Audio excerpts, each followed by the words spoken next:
Good morning, students. I am your science teacher Swati, and this is part 2 of chapter Electricity and Circuits, class 6th, Science book Horizon. Now the topic is the electric bulb. So last video में I have discussed the dry cell. Now the topic is the electric bulb. The electric bulb is the most commonly used electric device. तो most commonly used electric device है आपका ये. An electric light bulb can be of several types, and one of which is the filament is called the filament bulb और the electric bulb. Fine. देखो यार, electric bulb बहुत तरीके के हैं, बहुत टाइप के हैं, और कोई एक ऐसा इलेक्ट्रिक बल्ब है जिसके अंदर फिलामेंट है. तो चलो हम उस बल्ब को डिस्कस करें जिसमें फिलामेंट प्रेजेंट है. So this is the electric bulb which has the filament.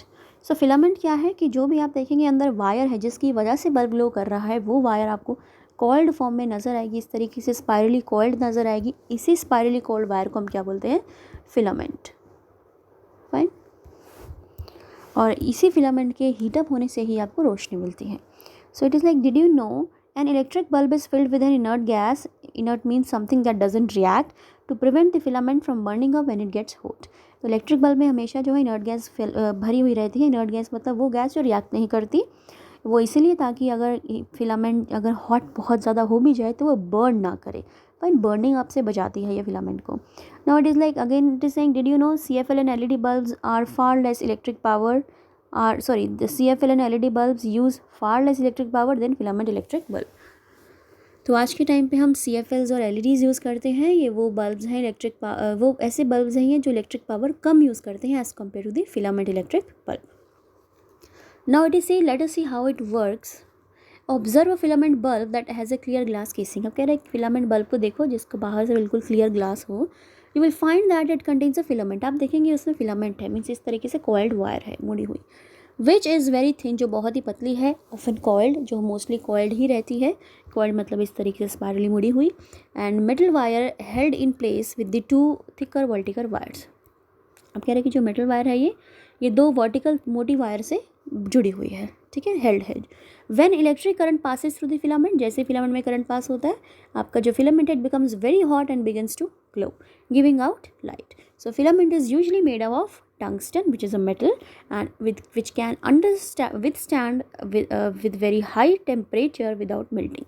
So जो आपका फिलामेंट है ये मोस्टली टंगस्टन मेटल का रहता है. टंगस्टन एक ऐसा मेटल है जो बहुत ज़्यादा हीटअप होने के बाद भी मेल्ट नहीं होता. It can withstand with very high temperatures. So it is all about the electric bulb. Now next is simple electric circuit. Again very important topic, that is the simple electric circuits. The path through which the electric current flows. अब जिस रास्ते से electric current flow करेगा उस रास्ते को हम क्या बोलते हैं? Electric circuit. So in order to set up an electric circuit we require 3 things. तो हमें 3 चीज़ों की ज़रूरत है इलेक्ट्रिक सर्किट के लिए. पहला कह रहा है एक सोर्स ऑफ इलेक्ट्रिक करंट हमें चाहिए, मीन्स को इलेक्ट्रिक सेल चाहिए. सेकंड, हमें एक वायर चाहिए, वो वायर जो मेटल की बनी हो, जैसे कि कॉपर हो गई, सिल्वर हो गई, एल्यूमिनियम हो गई, through which an electric current can flow. Third कह रहा है कि हमें एक अनब्रोकन पाथ चाहिए from positive to negative terminal of the source. तो सर्किट के लिए 3 चीज़ें हैं, source, wire and unbroken path from positive to negative terminal. Now a note of question है, मीन्स एक सावधानी का नोट है.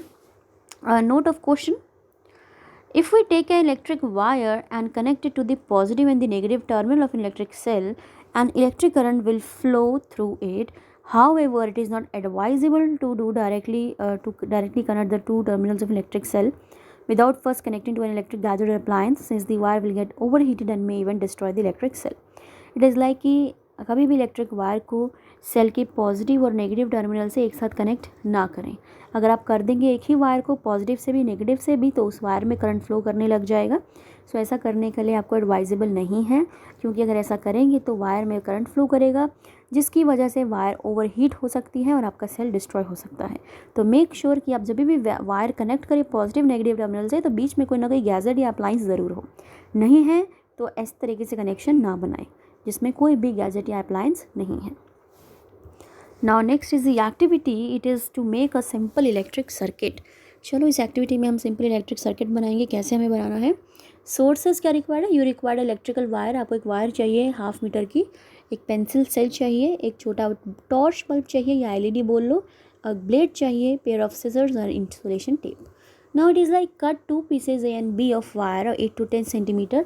इस तरीके से जो भी आपने आधी मीटर वायर ली है उसको 2 पार्ट्स में कर लो और 10-10 सेंटीमीटर की 2 वायर में डिवाइड कर लो। जैसे ये 10 सेंटीमीटर की एक वायर है, ये 10 सेंटीमीटर की दूसरी वायर है। Now remove half a centimetre insulation from each of the tips. और इनके टिप्स में से थोड़ी थोड़ी इंसुलेशन कवरिंग, ऊपर की प्लास्टिक कवरिंग निकाल दो। सो यूजिंग इंसुलेशन टेप, आपने अब इंसुलेशन टेप यूज़ करनी है। अब इट इज़ लाइक कि एक एंड जो है वायर ए का, suppose this is wire A, उसका एक एंड सेल के पॉजिटिव टर्मिनल से कनेक्ट करो और दूसरा एंड जो है basically end one end of the wire B, और जो दूसरी वायर है उसका एक एंड सेल के नेगेटिव टर्मिनल से कनेक्ट करो। अब क्या करना है, ऐसे ही इंसुलेशन टेप यूज़ करनी है। जो ए वायर है उसका दूसरा एंड आपको बल्ब के बॉटम से लगाना है और जो बी वायर थी उसका दूसरा एंड बल्ब के सेंटर में कहीं भी लगा दो। फाइन, या जहाँ भी आप लगा सकते हैं इस वाइट पोर्शन में, कहीं भी आप दूसरी वायर बी वायर को आप लगा दें इंसुलेशन टेप की हेल्प से। So now disconnect the wire connected to the negative terminal of the cell. What do observe, it is like कि जैसे ही आपने सारे कनेक्शंस बना दिए, सारे वायर ए वायर बी को चारों कनेक्शंस पे लगा दिया, तो आप देखेंगे कि बल्ब ग्लो कर जाएगा। जैसे ही कहीं ना कहीं से आप डिस्कनेक्ट कर देंगे वायर को, बल्ब ऑफ हो जाएगा। सो यहाँ से क्या डिस्कशन और कंक्लूजन निकला, it is that you will observe that bulb glows when all the connections are made, but the bulb stops glowing when you disconnect the wire. So it is like why it is happening, because when the connections are made your circuit is complete, it is unbroken, but when you have disconnected wire from somewhere, so your path gets broken or your circuit becomes incomplete and the bulb will not glow now. Note, if you want to use an LED for this activity, अगर आपको इस activity के लिए LED use करनी है तो कई तरीके की LEDs आती हैं। कुछ LEDs ऐसी भी आती हैं जिनके साथ ऑलरेडी वायर कनेक्टेड होती हैं, तो जिन पे वायर कनेक्ट होती है तो उसमें एक वायर रेड कलर की होगी। उस रेड कलर की वायर को आपको as a positive terminal consider करना है, मीन्स उसको सेल के पॉजिटिव टर्मिनल से कनेक्ट करना है। और अगर वायर नहीं है तो 2 लेग्स होंगी LED की, जिसमें से एक लेग जो है या 2 लीड्स होंगी, एक लीड जो है वो लॉन्गर होगी दूसरे से, तो लॉन्गर वाली लीड को आपको पॉजिटिव टर्मिनल से सेल के कनेक्ट करना है। सो यही यहाँ पे नोट है that many LEDs come with leads already connected to wires, one of which is red. So connect the red wire to the positive terminal of the cell. If the leads are not already connected to wires, you will notice that one lead is longer than the other. So connect the longer lead to the positive terminal of the cell. So this is how you have to make an simple electric circuit, and I have already given this activity to you for performing at your home. So it is very simple to make. Now it is like electric current flows only if the path from one terminal of the source to the other terminal is unbroken. कि current तभी flow करेगा जब एक terminal से दूसरे terminal तक path आपका unbroken है। Fine, and such a circuit is called the close circuit. तो ऐसा सर्किट, ऐसा पाथ जो अनब्रोकन हो, ऐसे पाथ को हम क्या बोलते हैं, closed circuit. An electric current cannot flow in a circuit in which the path between 2 terminals of the source is broken. और अगर 2 टर्मिनल्स के बीच का पाथ अगर ब्रोकन है तो उस केस में करंट फ्लो नहीं करेगा। Such a circuit is called an open circuit. तो ऐसे सर्किट को हम क्या बोलते हैं, ओपन सर्किट। आप फिगर 14.6 देख सकते हैं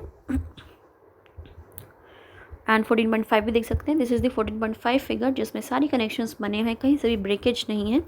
So this is a closed circuit. You can see the bulb is glowing, and in the next figure you can see the wire is basically disconnected from one terminal, and you can see the bulb is not glowing. So this is a kind of a open circuit. So by convention, मतलब हम ये मान के चलते हैं, all over world में ये चीज़ मान के चलते हैं। So the direction of flow of electric current is from the positive terminal to the negative terminal of the electric source. ये करंट जब भी फ्लो करेगा वो हमेशा पॉजिटिव टर्मिनल से नेगेटिव टर्मिनल की तरफ फ्लो करेगा। ना अगेन ए क्वेश्चन, अगेन एक सावधानी है आप लोगों के लिए। अच्छा, उससे पहले हम फिगर 14.7 देख लेते हैं। आप देखें इसमें फ्लो ऑफ इलेक्ट्रिक करंट दिखाया गया है कि this is a circuit, sort of circuit, and cell से कनेक्टेड है ये टॉर्च बल्ब जो ग्लो कर रहा है। हम देखो ये पॉजिटिव टर्मिनल है, ये नेगेटिव टर्मिनल है, और करंट पॉजिटिव टू नेगेटिव आपका फ्लो करेगा। Fine, positive to negative, it is the direction of the electric current. Now what is the question? It is, do not use any electrical source other than a pencil cell for any activity given in this book. इस book में जो भी activity given है उस activity में आपको सिर्फ और सिर्फ पेंसिल सेल यूज़ करनी है और कोई सेल यूज़ नहीं करना। Using the electrical output of any other source such as the plug points at your home and school could be very dangerous, even fatal. तो अगर आप गलती से अगर प्लग पिन्स यूज़ करने लग गए या इलेक्ट्रिकल आउटपुट यूज़ करने लग गए या प्लग पॉइंट्स यूज़ करने लग गए जो आपके घरों और स्कूलों में है, तो ये थोड़ा डेंजरस हो जाता है।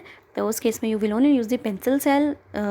जो भी एक्टिविटीज़ चैप्टर में गिवन है, इन एक्टिविटीज़ में अगर आपको परफॉर्म करनी है, you will only use the pencil cells, not other cell. Fine. So this is all about the electric circuit. So what do you understand about electric circuit? It is just a path. So it is a path in which the electric current flows. So उसी रास्ते को जहाँ current flow कर रहा है उसी को हम इलेक्ट्रिक सर्किट बोलते हैं। अगर वो रास्ता बंद है, क्लोज्ड है, कंप्लीट है, देन वो क्लोज सर्किट है। अगर वो कहीं से ब्रोकन है, that will be the open circuit.